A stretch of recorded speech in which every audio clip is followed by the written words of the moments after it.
ಅಲ್ವೇ ಸರ್ಸು? ಅಮ್ಮ ಇಷ್ಟು ಹೇಳಿದ ಮೇಲೂ ನಾನು ಇಲ್ಲಿ ಮಲ್ಗೋದು ತಪ್ಪಲ್ವೇನೆ?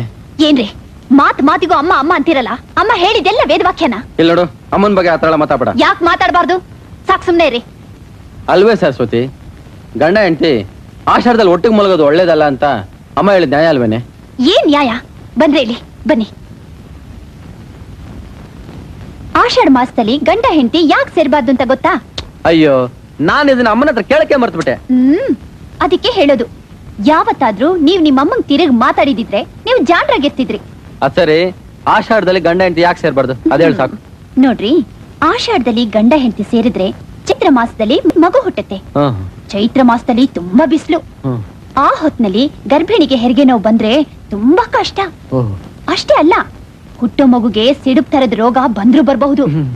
ಅದಕ್ಕೆ ಆಷಾಢದಲ್ಲಿ ಗಂಡ ಹೆಂಡತಿ ಸೇರ್ಬಾರ್ದು ಅನ್ನೋದು. ಏನ್ ನ್ಯಾಯ, ಏನ್ ಧರ್ಮ, ಏನ್ ತತ್ವ? ಅದಕ್ಕೆ ಕಣೆ ನಿನಗೂ ನಿನ್ ಮಗುಗೂ ಏನು ತೊಂದ್ರೆ ಆಗ್ಬಾರ್ದು ಅಂತ ಅಮ್ಮ ಪ್ರೀತಿಯಿಂದ ಹೇಳಿರೋದು. ಅದಕ್ಕೆ ಆಷಾಢದಲ್ಲಿ ಯಾವ ಗಂಡ ಹೆಂಡತಿನೂ ಸೇರೋದೇ ಇಲ್ವಾ? ಸೇರ್ತಾರ? ಮತ್ತೆ ಸೇರಿದ್ರೆ ಮಗು ಆಗ್ಬಿಡ್ತಲ್ಲ. ಆಗದೆ ಇರೋಕೆ ಒಂದ್ ಔಷಧಿ ಇದೆ. ಔಷಧಿನ ನಿನ್ನ ಹತ್ರ ಇದೆಯಾ? ಹೌದು, ನೀನು ಹೊಸದಾಗ ಮದುವೆ ಆದವಳಲ್ಲ, ಇದೆಲ್ಲ ನಿನಗೆ ಯಾಕೆ ಸಿಕ್ತು? ನಿಮಗೆ ಹೇಗೆ ಆಷಾಢದ ಬಗ್ಗೆ ಹೇಳ್ಕೊಡಕ್ ಅಮ್ಮ ಇದ್ದಾಳೋ ಹಾಗೆ ನನಗ ಅಜ್ಜಿ ಇದ್ದಾಳೆ. ಅವಳು ಏನಂದು ಅಂತ ಗೊತ್ತಾ? ಏನಂದ್ಲು? ನೀನ್ ಗಂಡನ್ ನೋಡಿದ್ರೆ ಬಕರ ಇದ್ದಾಗಿದ್ದಾನೆ. ನೀನು ಆಷಾಢದಲ್ಲಿ ಬೇರೆ ಮಲಗು ಅಂತ ತಕರಾರು ಮಾಡಿದ್ರು ಮಾಡಬಹುದು, ಅದಕ್ಕೆ ಔಷಧಿನ ಇಟ್ಕೊಂಡಿರು ಅಂತ ಕೊಟ್ಟಿದ್ದಾಳೆ. ಪಾಪ, ಸುಮ್ನೆ ಹೇಳ್ಬಾರ್ದ ಕಣೆ. ಆ ಮುದುಕಿ ಆ ವಯಸ್ಸಲ್ಲಿ ಕೂಡ ಏನೇನೋ ವಿಷಯ ತಿಳ್ಕೊಂಡಿದ್ದಾಳೆ. ಇಲ್ಲಿ ಔಷಧಿ ಕೊಡ ನೋಡೋಣ.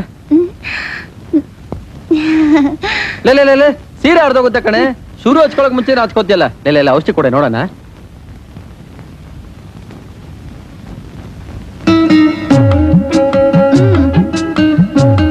ಅರೆ ಇದ್ಯಾರ ನಿಮ್ಮ ಅಜ್ಜಿನ? ಅಚ್ಚರಿ, ಇದರಿಂದ ಮಕ್ಳಾಗಲ್ವಾ? ಖಂಡಿತ ಆಗೋಲ್ಲ. ಇಷ್ಟು ದಿವಸ ನನಗೆ ಇದು ಗೊತ್ತೇ ಇರ್ಲಿಲ್ಲ. ಎಲ್ಲಿಗೆ ಹೋಗ್ತಿದ್ದೀರಾ? ಈ ವಿಷಯ ಅಮ್ಮನ್ ಗೊತ್ತೇ ಇಲ್ಲ. ನಾನು ಹೋಗಿ ಅಮ್ಮನ್ಗೆ ಹೇಳ್ಬಿಟ್ಟು ಬರ್ತೀನಿ. ಅಯ್ಯೋ, ನಿಮ್ಮಮ್ಮಂಗೆ ಇದನ್ನ ಉಪಯೋಗಿಸೋ ವಯಸ್ಸು ಮೀರ್ ಹೋಯ್ತು. ಸುಮ್ನೆ ಇರಿ. ಹಾಗಾದ್ರೆ ಬೇಗ ಶುರು ಹಚ್ಕೊಳ್ಳೋಣ. ಬಾ, ನಡಿ ನಡಿ ನಡಿ ನಡಿ. ಏನ್ರಿ ಇಷ್ಟೊಂದು ಅರ್ಜೆಂಟು? ಅಯ್ಯೋ, ಆಷಾಢ ಅಂದ ತಕ್ಷಣ 5 ನಿಮಿಷ ತಡ್ಕೊಳ್ಳೋದೇ ಕಷ್ಟ ಆಗೋಯ್ತು ಕಣೆ. ಸುಮ್ನೆ ಟೈಮ್ ವೇಸ್ಟ್ ಮಾಡ್ಬೇಡ. ಬಾ. ಅಯ್ಯೋ, ಏನಾಯ್ತ್ರಿ? ಮರ್ತೇ ಬಿಟ್ಟೆ. ಬೇಗ ಹೋಗ್ ಒಂದ್ ಚಂಬಲ್ ನೀರ್ ತಗೊಂಬಾ, ಇದು ನುಂಗ್ಬೇಕು. ಅಯ್ಯೋ, ನಾನೊಬ್ಬ ಮುಟ್ಟಾಳ. ಇದು ನೀನ್ ನುಂಗ್ಬೇಕಲ್ವಾ? ಇದು ನುಂಗದಲ್ವಾ? ಮತ್ತೆ ಇನ್ನೇನ್ ಮಾಡ್ಬೇಕು ಹೇಳು? ನೀನ್ ಹೇಳು. ಅಯ್ಯೋ,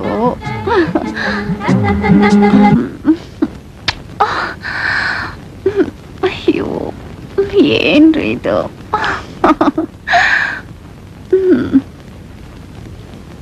ನೋಡಿ, ನೀವ್ ಯಾರನ್ನ ದಿವಸ ದೇವ್ರು ಅಂತ ಪೂಜೆ ಮಾಡ್ತಿದ್ದೀರೋ ಆ ನಿಮ್ಮಮ್ಮ ದೇವ್ರಲ್ಲ, ರಾಕ್ಷಸಿ. ನೀವು ಮೊದಲನೇ ಹೆಂಡತಿ ಮಗ. ಆಸ್ತಿ ಪೂರ್ತಿ ನಿಮ್ಮ ಹೆಸರಿನಲ್ಲೇ ಇದೆ. ಅದನ್ನ ತಾವೇ ಅನುಭವಿಸ್ಬೇಕು ಅಂತ ನಿಮ್ಮನ್ನ ಅವಿದ್ಯಾವಂತನಾಗಿ ಮಾಡಿದ್ರು. ಅದೇ ಕಾರಣಕ್ಕೆ ನಿಮ್ಮ ಮದುವೆನೂ ಮುಂದೆ ಹಾಕ್ತಾ ಬಂದ್ರು. ಇದೆಲ್ಲ ನಿಮ್ ತಂದೆಗೆ ಗೊತ್ತಾಗಿ ಎಲ್ಲಿ ರಾದ್ದಾಂತ ಮಾಡ್ತಾರೋ ಅಂತ ಅವರಿಗೆ ಹುಚ್ಚ ಅನ್ನೋ ಪಟ್ಟ ಕಟ್ಟಿ ಮೂಲೆಯಲ್ಲಿ ಕೂರ್ಸಿದ್ರು. ಹಾವಿಗೆ ಹಲ್ಲಲ್ಲಿ ಮಾತ್ರ ವಿಷ ಅಂತಾರೆ, ಆದ್ರೆ ನಿಮ್ ತಾಯಿ ನೋಟ, ಆಡೋ ಮಾತು, ಬಿಡೋ ಉಸಿರು ಎಲ್ಲದರಲ್ಲೂ ವಿಷನೇ.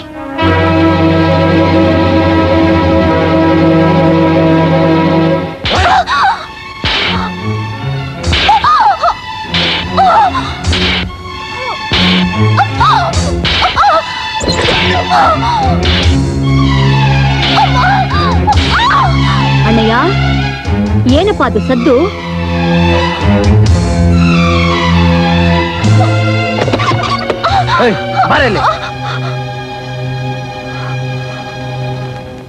ಏನಪ್ಪ ಇದು? ಸರಸ್ವತಿ ಕಣ್ಣೆಲ್ಲ ಕೆಂಪಾಗಿದೆ. ಇವಳಿ ಮನೆಗೆ ಬಂದ ಎಷ್ಟು ದಿನ ಆಯ್ತಮ್ಮ? ನೆನ್ನೆ ಮೊನ್ನೆ ಬಂದವಳು ನಿನ್ ಬಗ್ಗೆ ಏನೇನು ಹೇಳ್ತಿದ್ದಾಳ ಗೊತ್ತಾ? ನೀನು ಎಣ್ಣೆ ಎಲ್ಲ ರಾಕ್ಷಸಿ ಅಂತಿದ್ದಾಳೆ. ನಿನ್ನಿಂದ ನನ್ನ ಜೀವನನೇ ಹಾಳಾಗೋಯ್ತಂತೆ. ಅಪ್ಪನ್ಗೆ ಹುಚ್ಚಿಡ್ದಿದೆ ಅಂತ ಸುಳ್ಳು ಸುದ್ದಿ ಹಬ್ಸಿದ್ಯಂತೆ. ನನ್ನ ಆಸ್ತಿ ಲಪ್ಟಾಯಿಸ್ಬೇಕು ಅಂತ ನನ್ ಮದುವೆನ ಮುಂದಕ್ಕೆ ಆಗ್ತಾನೇ ಬಂದೆ ಅಂತೆ. ಮತ್ತಿದ್ಯಾರ ಕಟ್ಟಿತ್ತು? ಇದನ್ನ ನಾನೇ ಕಟ್ಟಿದ್ದು. ನನ್ನ ತಾಯಿ ಹೇಳಿದಕ್ಕೆ ಈ ತಾಳಿ ನಿನ್ ಕುತ್ತಿಗೆ ಕಟ್ಟಿದ್ದು. ಅಂತದ್ರಲ್ಲಿ ನನ್ನ ತಾಯಿ ಮೇಲೆ ಅಪವಾದ ಹೊರಸ್ತೀಯ? ಶಿವ ಶಿವ, ಅಪಚಾರ, ಪರಮ ಅಪಚಾರ. ನಾಗಮಣಿ, ದೇವ್ರಂಥ ನಿನ್ನ ಮೇಲೆ ಇಂಥ ಅಪವಾದನ ನನ್ನಿಂದ ತಡ್ಕೊಳಕ್ ಆಗ್ತಾ ಇಲ್ಲ. ನನ್ನ ಹೊಟ್ಟೆಲ್ ಬೇಕಿ ಬಿದ್ದಿದೆ ನಾಗಮಣಿ.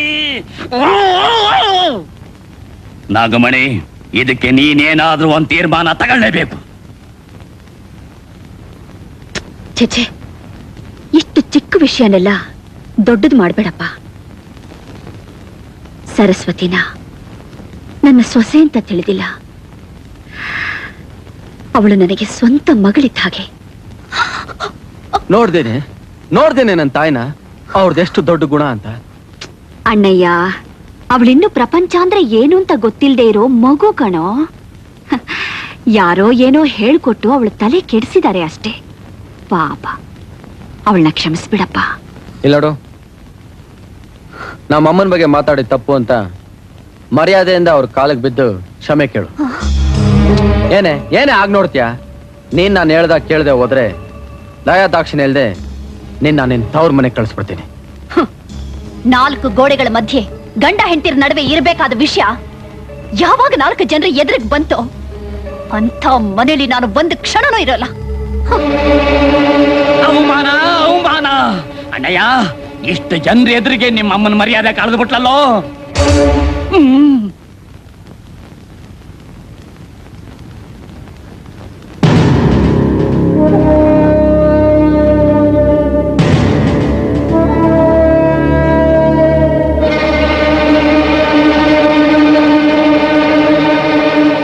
ಅಮ್ಮ ಸರಸ್ವತಿ,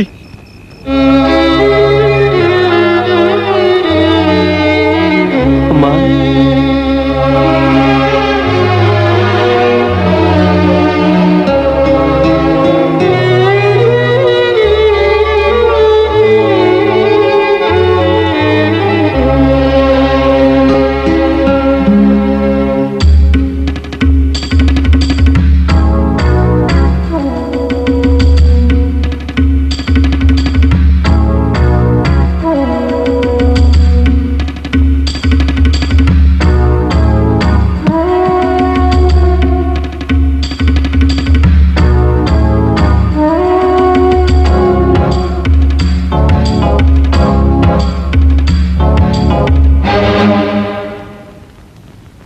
ಅಣ್ಣಯ್ಯ, ಇಷ್ಟೆಲ್ಲ ರಾಧಾಂತ ಮಾಡಿದಾಳೆ ಇವಳು ಕ್ಷಮಿಸ್ಬೇಕಾ? ಅಮ್ಮನೇ ಕ್ಷಮಿಸಿದ್ಮೇಲೆ ನಿನಗೇನು? ಹೋಗ್ ಮಲ್ಕೋ.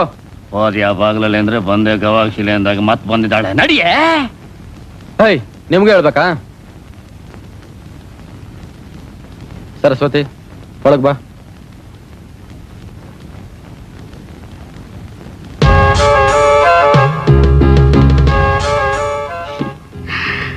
ನೋಡು, ನಾನು ಯಾವತ್ತು ಈ ಮನೆ ಒಳಗಡೆ ಕಾಲಿಟ್ನೋ ಆವತ್ತಿನಿಂದ ಇವತ್ತಿನವರೆಗೂ ಇನ್ನು ಮುಂದಕ್ಕೂ ನಂದೇ ಅಧಿಕಾರ.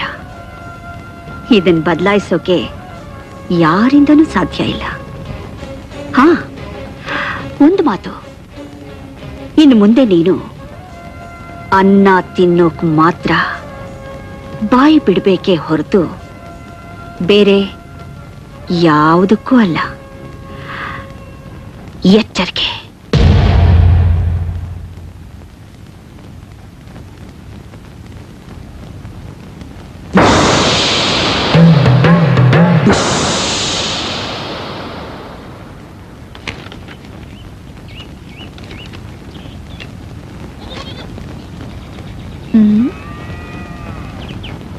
ಕರಿಯ ಬಾಯ್ಲಿ. ಅಮ್ಮಾರೆ, ತಪ್ಪು ತಿಳ್ಕೊಬೇಡ.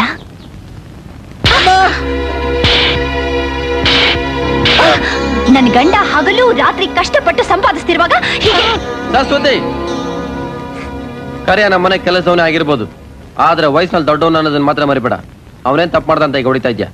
ಇವನು ಸ್ವಲ್ಪ ಅಲಕ್ಷ್ಯ ಮಾಡಿದಕ್ಕೆ ಭತ್ತದ ಗೋಡ ಅವನೇ ಸುಟ್ಟೋಯ್ತು.